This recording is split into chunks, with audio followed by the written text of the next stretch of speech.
This is the 2026 General Appropriations Budget Bill. I move for the adoption of the amendments contained in Committee Report number 18. Many of us here believes dapat walang unprogrammed funds. Totally inamend natin dito billion-billion. Medyo malayo. So I'd like to know who proposed this. Ano pong pangalan at address ni TWG? I mean, again, we want transparency, Your Honor, right? Hindi natin tinodo yung transparency if we don't know saan nanggaling 400. And I'm not casting any aspersions here. Kung magre-reform na rin tayo, itodo na rin natin. Mr. President, I move that we resume consideration of House Bill number 4058 under Committee Report number 18. This is the 2026 General Appropriations Budget Bill. Mr. President, I so move. Is there any objection? Hearing none, the motion is approved. Consideration of the said measure is now in order. Mr. President, I move to open the period of committee amendments, or rather the period of amendments, and recognize the sponsor, Senator Win Gatchalian. The chairman of the Finance Committee, Senator Sherwin Gatchalian, is recognized. Thank you, Mr. President. Thank you, Majority Leader. Mr. President, esteemed colleagues, it has been 21 days since we sponsored the proposed national budget for 2026. Over the course of 11 days and almost 90 hours of discussions and debate, we stand here today to open the period of amendments. Every budget cycle is demanding. The long hours and passionate discussions are part of a process that is meant to detect gaps, shore up weaknesses, and correct any inconsistencies in a document that carries real stakes in the lives of our people. Every peso we steward is a promise that government will deliver, that we will do what they will say. We will do what we say and hold ourselves accountable, and that those who serve us will follow through.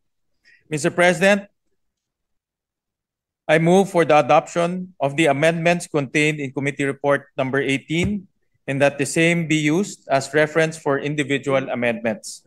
For everyone's information, Committee Report number 18 has been uploaded to the Senate Budget Transparency Portal.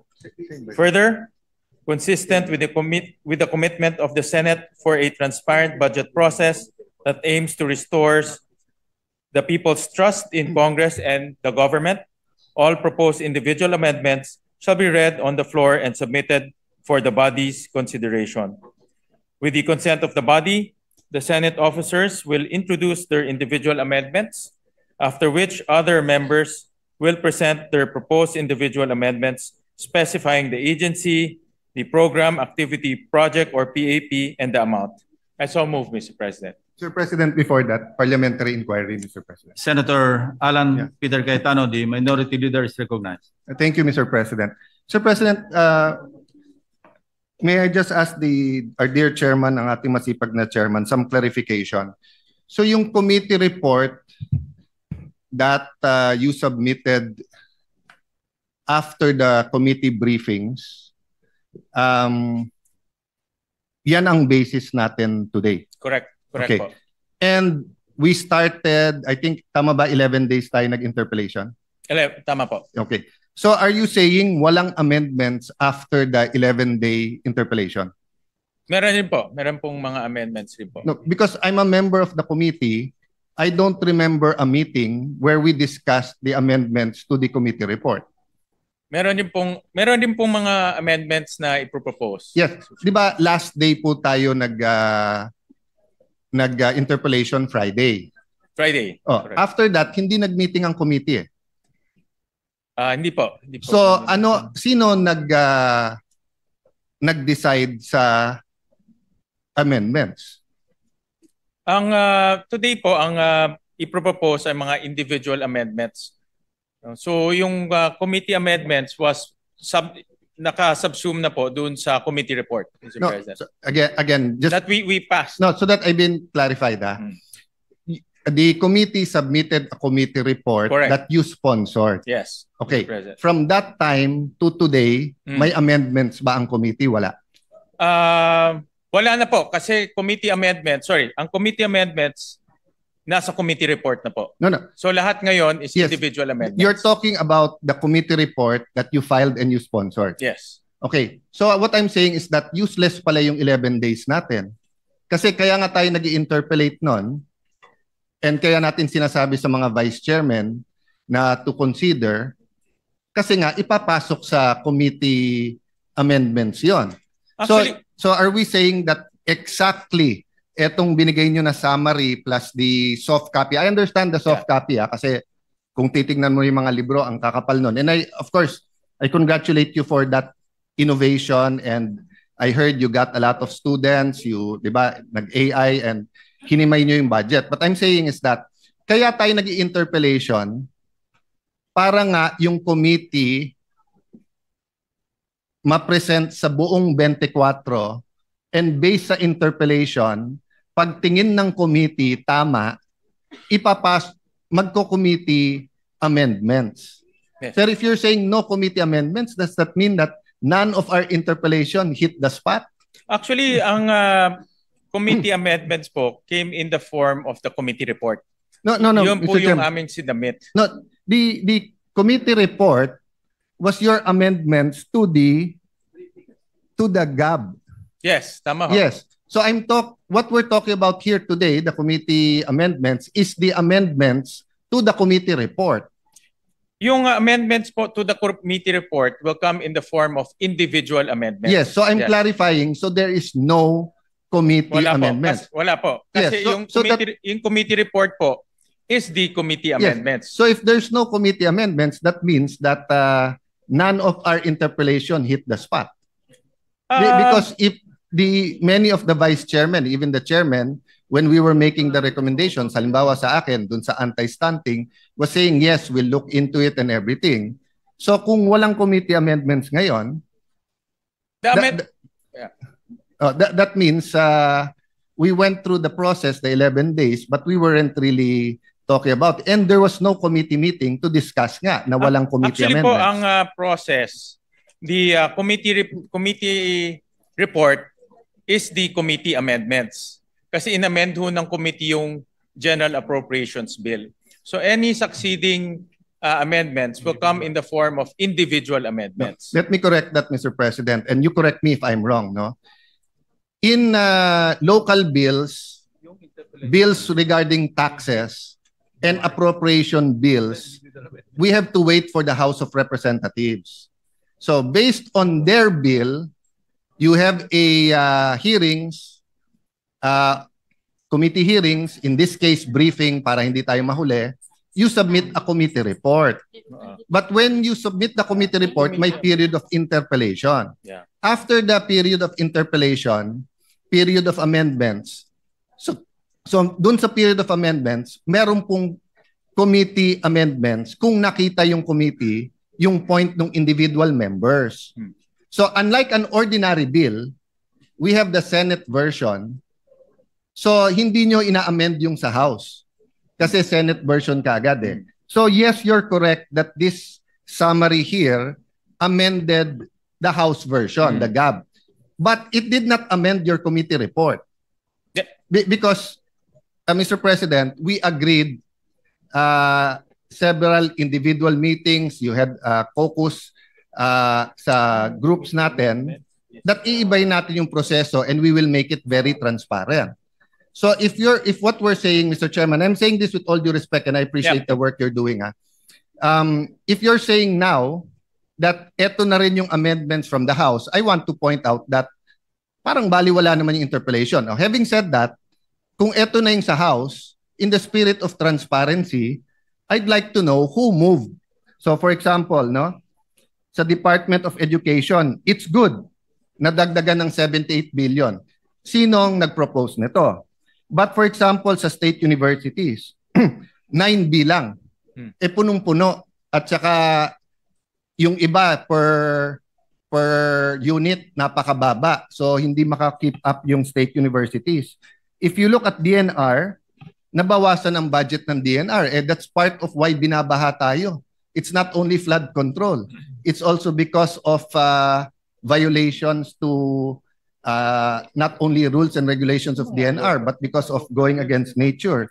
If you look at DPWH from 880 naging 624 sa House, binawasan pa natin ng 55, when all the economists are telling us that yung fastest at best sa ating ekonomiya ay infrastructure. If you look at DSWD, I admire you na kahit ito'y departamento ng kapatid mo, 31B ang nawala. But I think isa sa pinakakailangan natin ngayon yung DSWD. So I can go on and on, Mr. President, but if we're going to say full transparency at eto na yung committee work, wouldn't it be fair that malaman natin? Kasi like ako, ni isa dito, wala akong amendment. Ni isa dito. But I'm a member of all the committees and subcommittee. But no one ever, I was invited to all the briefings, but I was never invited to make the amendments here. So I was thinking, may committee amendments ngayon, and then we can discuss it and vote on it. Di ba? Actually, ang nangyari pong process ay because this is a revenue measure, so it emanated from the lower house. At nagkaroon ho tayo ng mga budget briefings, and then nagpadala ho tayo ng notice to everyone in writing that a technical working group will be formed. And may mga senators na nagpadala ng mga amendments nila. Yung mga staff rin ng mga senators were also there para mag-share nung kanilang mga inputs kung gusto nilang mag-amend. And then at the same time, the vice chairman also submitted their committee reports, yung subcommittee reports. So all of those kinonsolidate ho natin during the technical working group. Yeah. So that became the committee amendments through a committee report. Since this is a revenue measure, all amendments by the committee will come in the form of the committee report. So the succeeding, ito pong ginawa natin naman sa plenary, kung meron pang mga iba pang amendments, it will come in the form of individual amendments. Let me clarify, Mr. President. It's an appropriation bill. Yes. So, sorry, it's an appropriation bill. So sorry. The same, kasi chairman ka rin ng Ways and Means, so the same process, tama, Mr. Chairman. Yeah. Okay. But the thing is, you're talking about the amendment from the GAB, not the amendment from the committee report. And if so be it. Kung yun po ang pleasure ng majority at yun ang proseso. But di ba sabi nga po, you cannot be half a gangster. You're either a gangster or not, di ba? You cannot be half a person who believes in values, di ba? You believe in it or not. So either we believe in transparency or not. So if we're going to ask members now to propose their individual, maliliit yun eh. So hindi ba dapat malaman natin kung sino ang nag-propose ng mga to at ang proseso ng pag-a-approve nito. Diba? So kung meron dito may advocacy na itaas yung intelligence fund ng ganitong agency, o kung justified yun, okay. Kung meron dito ang gusto itaas ang per day na pagkain ng preso, maganda din naman yon, di ba? So dapat alam natin kung sino yon. Kung meron dito, sinabi DepEd hindi dapat state U ang mas mataas ang increase. Kasi for example, I agree education, pero 78B to DepEd and 9B sa state universities, medyo malayo. So I'd like to know who proposed this. So kung sinasabi natin yung vice chairpersons ang nag-approve, nag-submit sa inyo, but who proposed it? Kasi we will be showing people here that si Alan may amendment ng 500 million, 1 billion, 5 billion, baka tanggapin nyo, baka hindi. Pero totally, in-amend natin dito, billion. I'll give you another one example that's important to me. Many of us here believes dapat walang unprogrammed funds. Dapat wala. Kasi before 2022, wala naman unprogrammed eh. Diba? So, pero ang committee report nakalagay dito, binawasan lang ng 68 billion ang unprogrammed, 174 billion ang natira sa unprogrammed. So that's what I'm saying. If we had a meeting after Friday or a caucus, we could have voted whether or not tingin natin may unprogrammed funds o hindi. But if it's your pleasure, we do that sa individual, that means you will allow us to do the individual and then to give a pretext. So for example, Mr. Chairman, I can move later on to take out the unprogrammed funds. as an individual amendment. Is that correct, Mr. Chairman? Well, ang process po natin dahil ngayon po ay submission ng mga amendments. So the committee will welcome yung mga individual amendments sa mga members natin. Last point, Mr. President, because I don't want to belabor. What I'm saying is that it's an extraordinary budget with extraordinary problems. So dapat extraordinary din yung solution. So ang problema, ipapakita natin sa tao yung maliliit natin amendments at kung sino nagpro-propose nito at kung tatanggapin o hindi.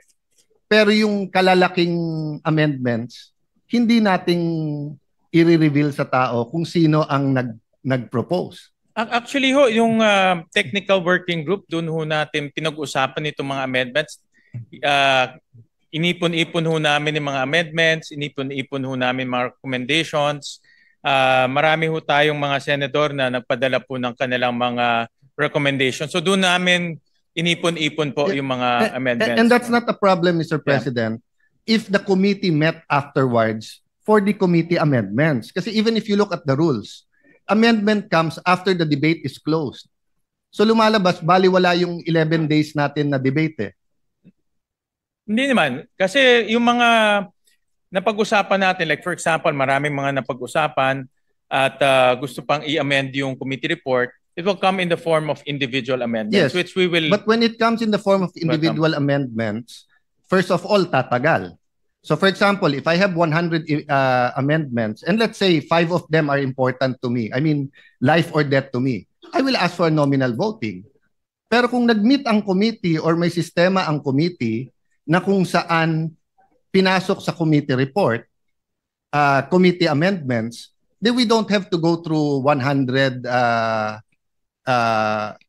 That's why in the previous systems, Mr. Chairman, I'm trying to be brief, but trying to explain it well. So I apologize to our Senate President and Senate President Pro Temp and Senator Win, no? Kasi nga this is new eh.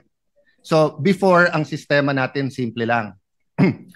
So same system hanggang sa committee report, di ba? And then may interpellation tayo. Then sa interpellation, you talk to the vice chair. Then the vice chair talk to the chair, and then magsasubmit tayo, pwedeng in writing, pwedeng ano. And then, before mag-individual, papasok na natin kung ano sabihin yung committee. Pero hindi issue nun masyado yung transparency. Of course, to be fair kay Senator Lacson, ever since consistent siya. Nung meron pang pork barrel, tatanggalin niya yung isang para sa 24.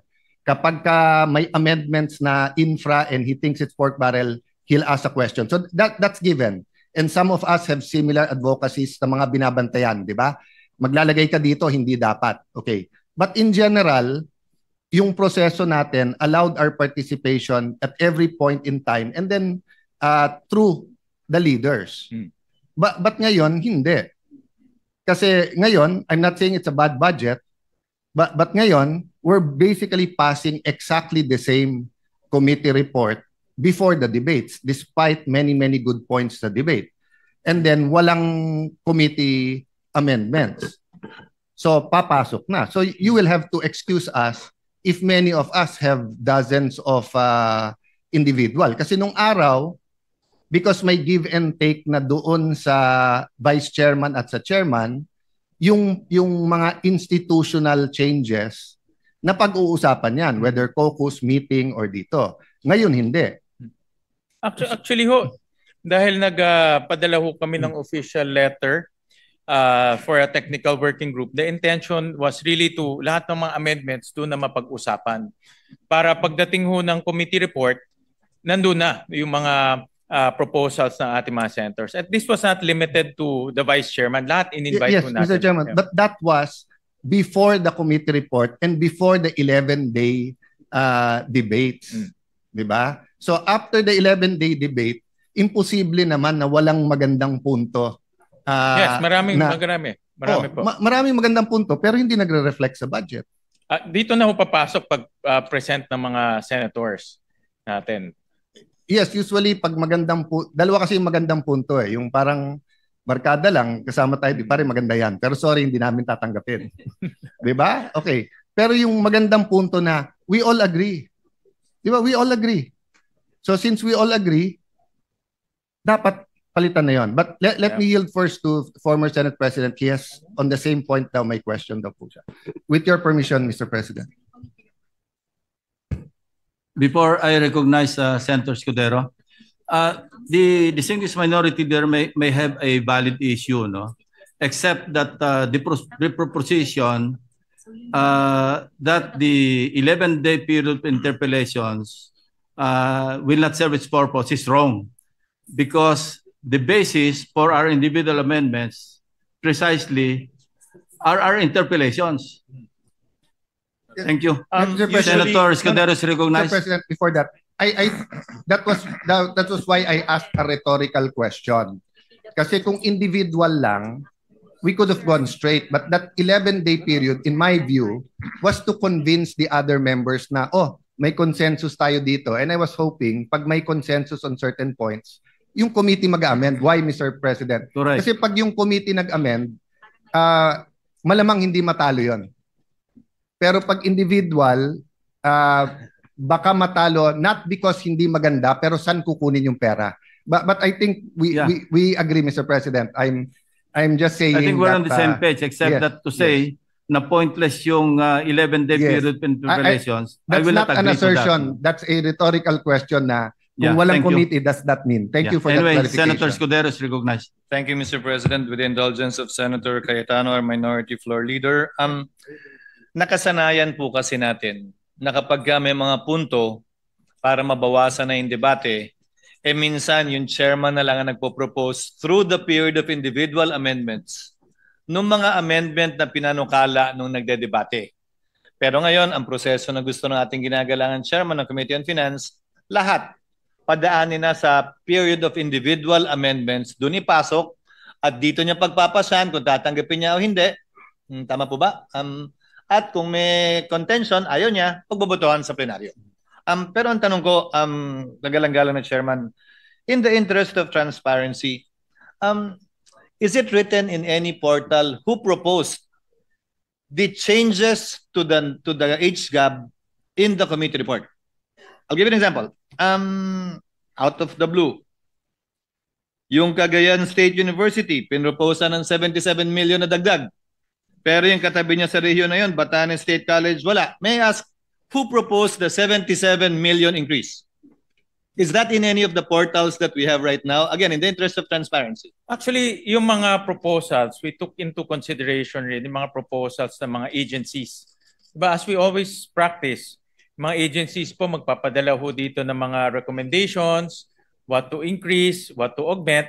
So we consulted also with our vice chairman, we consulted also with the members through the technical working group. Kaya ho, nag-issue kami ng notice for the technical working group para doon natin mapag-usapan. In fact, si Senator JV was there, Senator Lauren was there. Your Honor, is it your position that all of the proposed increases in the committee report were given by the agencies themselves? Halos lahat po. No. Lahat. All or not all? Halos lahat. What Halos about lahat. those that did not come from the agency? Kanino po nanggaling? Sino po ang proponent nun? May mga proponent po na galing po sa mga senators. Sino nga po at sino po ang nagpas? Sino yung proponent at sino yung nagpasya? Dahil yun po ang gagawin natin ngayon sa plenaryo, hindi po ba? Ipopropose sa floor, pagpapasyahan po ninyo. Kung hindi agree, pwedeng pagbotohan. So pwede po bang malaman, nakalagay po ba sa mas kinasaang transparency portal na ginawa natin, isa sa mga unang resolusyong pinasa natin, kaugnay sa budget, kung sino nag-propose individually nitong mga ito? Halimbawa po, I'll just pick at random, Your Honor. Yung 1 million increase ng Bureau of Treasury, agency? Proposal?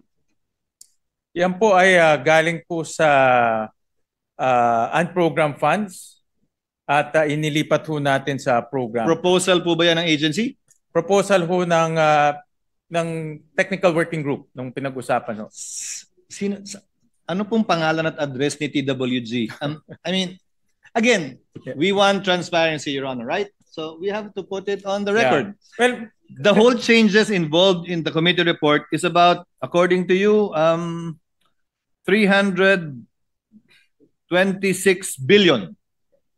So isn't it just proper and right that we know who the proponents are of these proposals? Marami ho kasing mga proposals pinapadala ho sa amin in writing. In iba ho ay tinatry ho natin ma-accommodate by finding sources. So lahat naman ho yan in writing pinapadala ho Mr. sa... Chairman, ulitin ko po ulit. Mr. President, I'm sorry.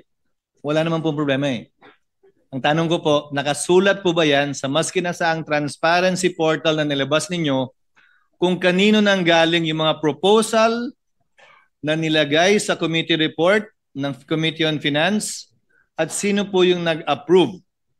Hindi po pwedeng, alam mo yun, committee, Nakuha po. Opo. So again, at random, I presume the increase in the I'm choosing at random, Your Honor, really. The increase in the Office of the President. Same agency proposal? Agency proposal ho yun. Agency The increase proposal. in the OVP? The restoration ho yan sa NEP. In-store ho natin So who sa NEP. proposed that? Did the agency propose that? Actually, may proposal ho si Senator Go doon sa restoration of the NEP. In fact, he proposed to even add more. No, that's the point I'm driving at, Your Honor. Again, given So all the of point, this naman ho, mayroong mga records na pinapadala ho. I agree, Mr. President. Compile naman namin. I agree, Mr. President. But again, And then, during the technical working group, we go line by line also. Lahat po ng mga items, line by line. And pinag-uusapan ho doon kung sino nag-propose, kung ano pa, kung hindi ho kaya ma-accommodate, ano ho pwedeng i-accommodate. So, pinag-uusapan naman ho doon. again, agreed, Mr. President. We have no debate there. The point is, although it's collated, although it's compiled, is it found anywhere? It's in, hindi ho namin in-upload sa portal, if that is the question of His Honor. Yes. So it's not in any portal. But lahat ho yan ay may basis and recorded. Yes. Yes. I'm sure there is. I'm sure there is. Only that it's not in any portal. No, hindi ho. Pero lahat ho yan naman ay recorded. Just to cite a few more examples, which I'm sure are remembered by the good chairperson, yung in-increase po natin sa National Defense Agency proposal? Yes. In fact, 90 billion ho ang request ho nila. All program. Because yung Mayowa nila na-exhaust na ho to 60 billion. Agency proposal through a executive session. I noticed po na yung adjusted NEP sa DPWH, tinanggal na yung flood control. Yes. And still there was change of 38 billion. That's an agency proposal too? Yes. May pinadala ho sila yung CMPD. But admittedly, the CMPD was applied across the board, which is admittedly also might have distortions in the pricing. I admit that. So it's by way of errata, in other words. Magpadala ho sila ng matrix ng CMPD. In fact, ang kanilang total computation is about 60 billion, but we couldn't find the 60 billion. Yung sa Philippine Coast Guard agency proposal, Your Honor? Yes, recommended by Senator JVR Cito. Kulang din yun kasi mas malaki yung... Yes, correct. Malaki yun. 200 plus billion ho yun. Recommended by the vice chairs, and also some senators also recommended themselves. During the Senator debates. Ba, maraming recommendation During even the like debates. the vice chairs. Yes, during the debates. And I also remember the that. technical working group. Doon ho sila nag-recommend. As a technical working group. I think just that, Mr. President, Your Honor. Again, for the interest of transparency, if you will be doing that with the individual, we might as well upload somewhere these amendments as contained in the committee report, which amounts to by far bigger amount. Again, amounting to about 326. Yes, Tama look, ba? take the suggestion of the former Senate President. Thank you, Mr. President. Thank you, Mr. President. And thank you, Your Honor, The Senate just for President his is recognized. consideration. Thank you, Senate Mr. President, President, I'd like to thank Senator Cayetano and Senator Sotero for bringing those questions because it only shows that we're going to be transparent in this budget, unlike what was done before. You know, during our time and during their time, Basta nag-committee report, tapos yun na yun, mag-interpellation, pero pagdating ng period of amendments, pagsasubmit lang sa chairman lahat, hindi alam ng taong bayan kung ano yung mga sinubmit. Unlike what we want to do today, di ba? Kaya mabuti na lang na binabanggit nila sapagkat madali naman makita yung records. Meron namang record si Senator Gatchalian ng mga nag-propose kung sino at lahat yan mababasa natin, makikita natin. At ngayon, yung mga individual amendments katulad ng let's say proposal about stunting, pwedeng ipasok ngayon yun. Yung mga amendment na yun at kitang-kita at na yun born out of the interpellations during the period of interpellation. So, salamat sa kanila sapagkat din natin nakita ngayon na transparent talaga at lahat ng period pwede natin tanungin at lilitaw lahat yan. Yeah. Thank you, Mr. President. Mr. President. The minority leader is recognized. No, I acknowledge that, SP Soto. Sir, tama po kayo. The mere fact that we're doing it this way, that's why I started out by appreciating our chairman, appreciating you, Senators Lacson, Life's work in making it transparent. Ang punto ko lang naman po, we cannot be half transparent. That's what I'm saying. Kasi you have 400 billion change. So that's 323 change from the program and 72 billion from the unprogrammed, 400 billion. If you look at the TSN, which is not uploaded, you have to request it from the technical working group. Hindi naman nakalagay doon line by line kung sino nag-propose except pag agency. So today, ang fearless forecast ko hindi tayo mag-a-amend ng more than 60-70 billion. Baka very blessed na tayo kung maka-amend tayo ng 100 billion. So ang point ko lang, kung yung 80%, 400 billion, hindi natin alam kung sino nag-propose. So nasagot naman ni Chairman kung sino nag-approve. So ang nag-recommend, TWG, tapos ang nag-approve, Vice Chairman, Chairman. But I'm saying member ako ng committee there was no notice na magbobotohan or kung paano itong gagawin. Committee report na lang. So, what I'm saying, Senator Soto, is that, SP, yes, there are reforms. And I acknowledge that. Hindi ko sinasabing hilaw yung reforms. I don't want the media to get me wrong. I'm saying, kung magre-reform na rin tayo, itodo na rin natin. Diba? Kasi kung sasabihin natin dito kung ano yung individual, tapos 50, 100 billion, pero yung 400 billion. And by the way, Mr. Chairman, I don't envy your job kasi mahirap. Okay? But it will do well for our country. Practice din to for BICAM Diba? So in the same manner that there are people who want change, there are people who want the same, pagdating sa BICAM, ganun din. Diba? So in another world, if I move, bumalik tayo sa NEP, at yung nagpalit ng 400 billion, isa-isang tumayo at magsabi, then they justify. Then we have complete transparency. Of course, I won't do that because I don't want to reverse the work you've done for not only 20 days since you sponsored. But before that, 2 months ka na nag-hearing, di ba? Tama ba? Mga 2 months more or less na nag-hearing. 90 days po. 90 days, so 3 months na nag-hearing, di ba? But I just pointing out that it seems hindi natin tinodo yung transparency if we don't know saan nanggaling 400. And I'm not casting any aspersions here. So meaning, katulad nung tinanong ni former Senate President Escudero, iniisa-isa mo, di ba? Okay. But having said that, SP, pare-pareho din naman tayong senador before. So every budget, we try a little bit of reforms. But now, the environment is perfect, di ba? For totally changing the system.